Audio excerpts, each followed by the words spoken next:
morning, Silver Springs. It's Wednesday morning here.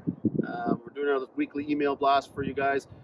With the announcement yesterday that the golf course is opening on Saturday here, we're Turf Gear team's getting things ready to go for everyone, and we're very happy and excited to have everybody back here. So a couple of housekeeping notes that we wanted to touch base on here prior to opening of the golf course. You can see I'm out here on 7T right now. Just a reminder, we're going to have mats on par 3 tee boxes here until we start getting the turf actively growing here. Soil temperatures still pretty cool in the mornings. We're incurring frost on a per morning basis here, so things are cool in the morning and they kind of heat up and they cool down at night. So if we get on the par 3 tee boxes too early and start taking divots with our irons, we're going to run out of usable teeing space for the primary playing months of May through September there. So we're going to be on mats here. Just a reminder to please use the mats. We'll have inserts in these little holes here on the mats so you can stick your tee in them. Please use the mats there for the time being until the turf is actively growing, when we will remove them. It's just going to help protect the tee boxes and the turf, and then the longevity of the tee boxes, teeing surface throughout the season. So please be aware of that. We are going to be on par 3 mats to start off the season. You'll also see on par 4 tee boxes here, moving forward, these green divot caddies. The green divot caddies have specific sand in them, and then our fairways, divot bottles and J bottles have specific sand and seed in them too. There's two different types of turf on our tees versus our fairways. So if you guys are on tee boxes and you do happen to take a divot, we really encourage you to use this type of sand and this type of seed that are in these green caddies on the tee boxes of the golf course, and then use the other sand and seed in the J bottle containers and holders, which you'll see in a video here a little bit later here. So again, the proper way to fill a divot: lift the lid, grab the scoop. There's going to be some sand, seed, and fertilizer in here. Come to your divot, fill it up, approximately ground height. Just step on it. We don't want it mounded, and we don't want it cresting over. Tap on it. Just put the scoop back in the divot caddy, close the lid, and move on. That way we've got sufficient sand seed in there, and the growing process will start. All right, as we mentioned there on the par 3 tee box on 7, there's specific sand that we use for the tee boxes here at Silver Springs. The reason for that is because we have a different type of sand and seed for our tee boxes, and we have a different type of sand and seed for our fairways. So I'm out here on number 8 fairway. Most of the members should have in their either driving car or their rickshaw or their walking tube sand and seed mix that is in a J bottle form like this, or a little walking tube. I don't have one with me right now, but you guys will see them, and they should be given to you from the member services aspect before your guys' round. There's also divot caddy stations on the golf course to refill your J bottles and divot mix bottles when you're on the golf course throughout your round.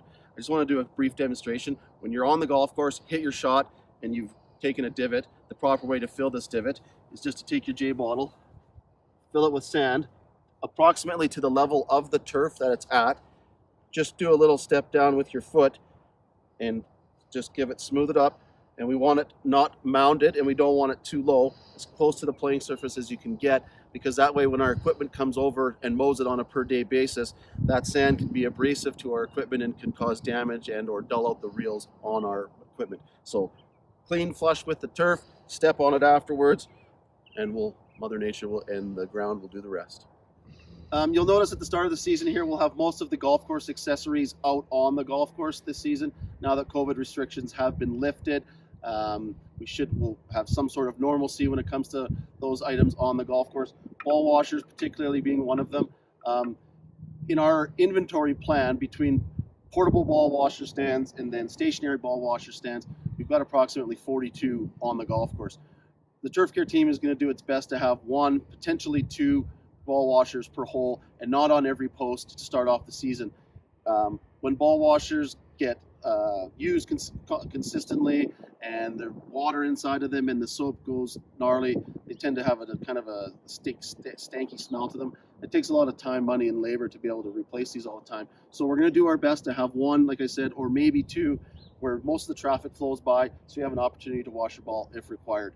It's just a constant upkeep thing when we have 42 ball washes on the golf course. So be aware that they're going to be out there on the golf course, but we're just going to have 1 or 2 per hole. As mentioned yesterday in the opening announcement here, we're going to be playing on a temporary green for the first little while of the golf season here in 2022. We've incurred some winter injury on number 4 green. It's called what we call crown hydration. It's where usually it's caused by poor surface drainage or water pooling on a putting green or on any type of turf grass surface, and the plant usually takes up water and then it freezes at night. What happens is it ends up shattering all the little millions of water cells inside of the plant, and therefore it freezes, expands, shatters. It would be almost just like you shattering a bone in your body. So that has occurred in the front right of the green. We're going to leave the green tarp for the time being to encourage recovery and heat and knitting.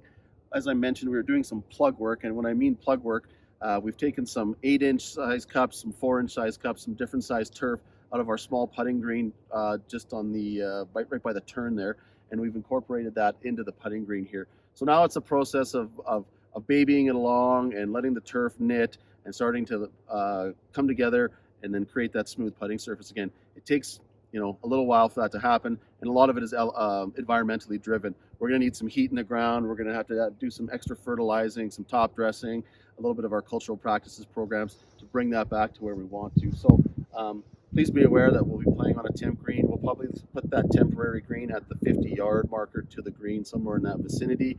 Randy's already gone over the scoring process for that for matches and things like that. Please stay off the green as you guys finish up on number 4 during your rounds. Please scatter the traffic out to number 5 tee box. You'll see our team periodically working on here and checking things out. But that's what's occurred right now. It's not what we want to see, but sometimes the winter just has elements that we can't control. So we'll keep everybody apprised of when we're going to reopen this, and stay tuned to video updates and other verbiage via email blast.